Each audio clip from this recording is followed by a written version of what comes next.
always had a weak heart. Not just physically. I've always been afraid of my own shadow. It was unsurprising when the doctor told me my heart murmur wasn't just a heart murmur. A year of tests, a year of therapy, constant trips to the hospital, and I was finally told that it had all been for nothing. My poor weak heart wouldn't last till Christmas. It's a strange thing, being told you're dying. I didn't come to terms with it at first. I drank and I spent my money. I did reckless, stupid things because I was so damn scared. Then I got the news that a young woman called Laura had been declared brain dead, and that I, the lucky chosen one, would be getting a brand new heart a week later. I drove to the hospital slowly, carefully, and readied myself for the ordeal that was to come. As I was lying in bed on the last night, the thought of Laura swirled around my head, and it wouldn't leave me alone. It was like her name was flashing lights every time I closed my eyes. It was wrong, I knew it was, but I had to see the woman who was giving me her heart. It didn't feel right not to put a face to the one who was saving my life. I knew her name. I knew what ward she was staying on. I had overheard the two nurses discussing it. I wandered down the meandering hallways until I found what I was looking for, taking my time, making sure I didn't miss any name. I guess I had time on my hands now.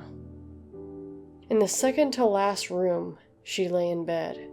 A woman sat in bed next to her, holding her hand, and my own weak heart stuttered. "Excuse me." I had no idea what to say to her. "I'm Jenna. I'm the person... I'm having surgery tomorrow, and..." What I assumed was Laura's mother stood up, and I could tell from the look in her eyes that she knew who I was. "Thank you for visiting. I know it's strange, but a part of her is going to live on in you. I wanted to meet you." I stood there, helpless and lost for words. Laura's mother beckoned me over. "Please," she said.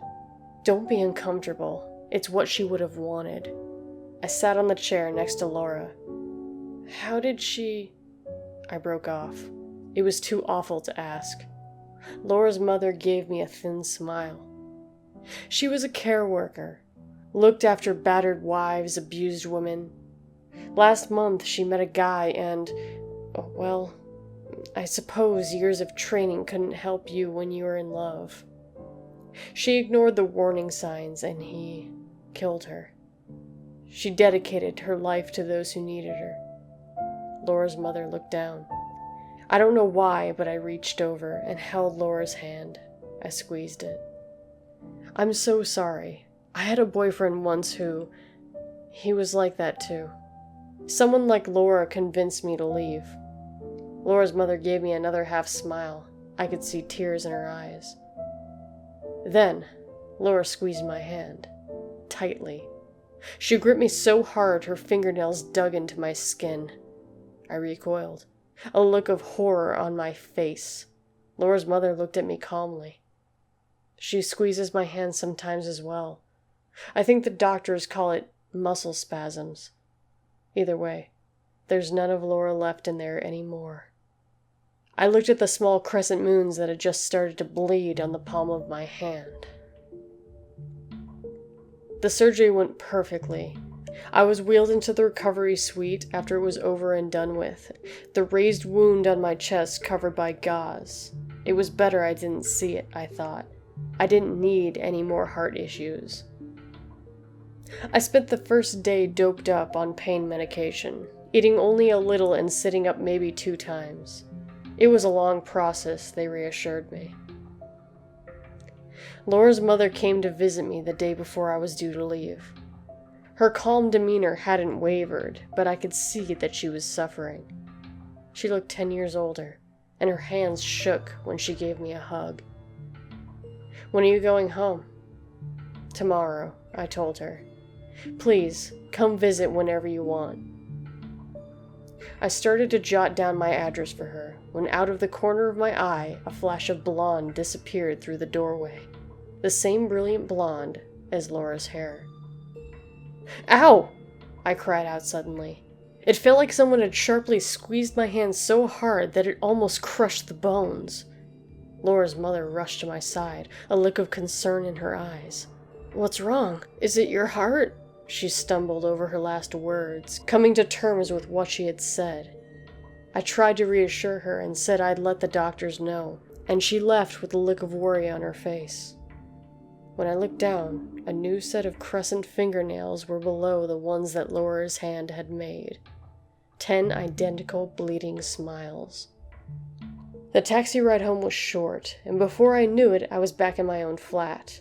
It felt strange to try to slop back into where I had left off. My life had been almost over the last time I had been here. I looked over the mess of cardboard boxes, the remnants of one night where I had tearfully tried to pack up my belongings so my parents wouldn't have to when I died. Laura's heart beat so strongly it felt like it would come out of my chest. It did this all the time, and I realized that it was what a healthy heart must have felt like, so why would I shake my feeling of unease? That night, I had a dream. Laura was in her hospital bed, but her mother was gone. I could hear my heart, Laura's heart, beating in my eardrums so loudly it was painful. I tried to cover them, but my hands were pinned to my sides. Some unexplainable force was moving me towards the motionless figure of Laura on the bed. Her lips were blue, and the window had become open, whipping her blonde hair across her face. I was almost on top of her when her eyes flew open. They were milky white, the eyes of someone dead. "Get out," she rasped. Her voice guttural. I could hear the heartbeat faster and faster, drumming until I thought I couldn't take it anymore. When I woke up, the sound had been real. Laura's heart was so loud it felt like it would rupture my eardrums, and I screamed in agony, trying to cover my ears. It was useless. It was coming from a deep place inside me. I could feel it reverberating around the hollows of my chest. I stumbled out of bed, gasping for air, and tried to find my phone. I needed to call someone, anyone, an ambulance or my mom, anyone that would pick up. "Get out." It was a faint whisper over the hammering thumps of Laura's heart, a low guttural voice that sounded like it had been made by an animal, and I crawled to the door, down the hallway, choking in my screams for help. My neighbor opened the door, his eyes as white as saucers at the sight of me on the floor clutching my chest. He drove me to the hospital, and I cried in the passenger seat of his car. After about 50 different checkups, the doctor told me that absolutely nothing was wrong with me. They told me the heart was regular, my blood pressure was normal, and that everything was going just swimmingly. I stood in the waiting room area, wallowing in my shame and frustration. That heart didn't belong to me. The phone buzzed in the corner, an unknown number. Great, that's just what I needed. More unexplained scary things, like a stranger on the end of the phone. My voice sounded small on the line. "Hello?" "Good morning. This is Thames Valley Police. We called to report an incident that occurred in your flat around 1:30 a.m. today." I felt a wave of embarrassment. "I'm so sorry. I recently had surgery and I wasn't feeling well. I had to have a neighbor drive me to the hospital, and I think that I panicked a little in the hallway before I left." There was a small silence on the other end of the line. "I'm afraid this is something you might want to sit down for." I felt Laura's heartbeats, strong and calm.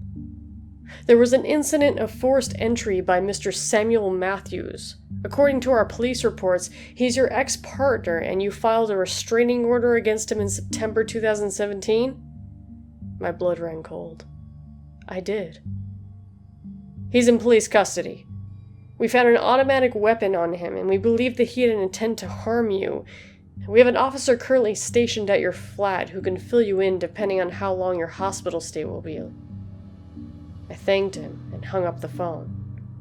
For a moment, I leaned against the wall, the horror slowly spreading over me.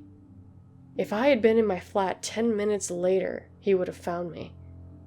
Laura's heartbeats filled my ear again, but now they were gentle, calming. Her mother said that she dedicated every part of her to helping those in need. I put both my hands to my chest, overwhelmed by my own gratitude, and listened to Laura.